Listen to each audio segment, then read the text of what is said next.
بسم اللہ الرحمن الرحیم۔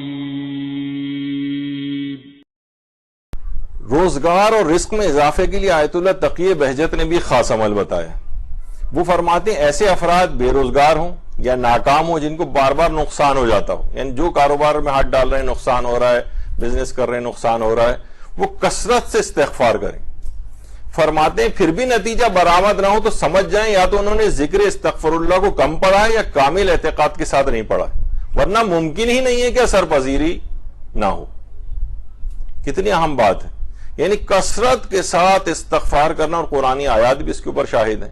خود ایک روایت امام حسن علیہ السلام، کسی کی اولاد نہیں ہو رہی ہوتی وہ کثرت استغفار کرے، وہ بھی قرآن کی آیت تھی۔ ابھی اتنا وقت نہیں اس طرف جانے کا، لیکن فرماتے ہیں بے روزگار یا ناکام افراد یا جن کو بار بار نقصان ہوتا ہو کثرت سے استغفار کریں۔ پھر بھی نہیں ہو رہا ہے نتیجہ برآمد تو دو چیزیں ممکن ہیں، یا تو استغفار کم پڑھ رہے ہیں یا یہ کہ کامل اعتقاد کے ساتھ نہیں پڑھ رہے ہیں۔ یہ بہت اہم ہے یہ بھی۔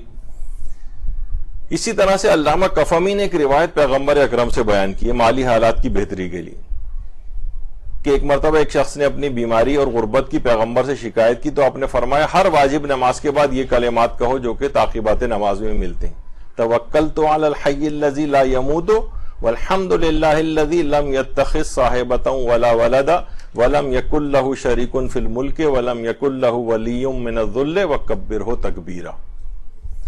تو یہ دعا جو ہے خاص اگر یہ اپنی تعقیبات کی میں شامل ہی ہوتی ہے، اگر یہ پڑھے تو یہ بھی مالی امور میں اب بیماری اور غربت دونوں ایک ساتھ اس سے دور ہوتی ہیں۔ یہ بڑی خصوصیت کے ساتھ کچھ دعاؤں کے اندر یہ چیز آتی ہے۔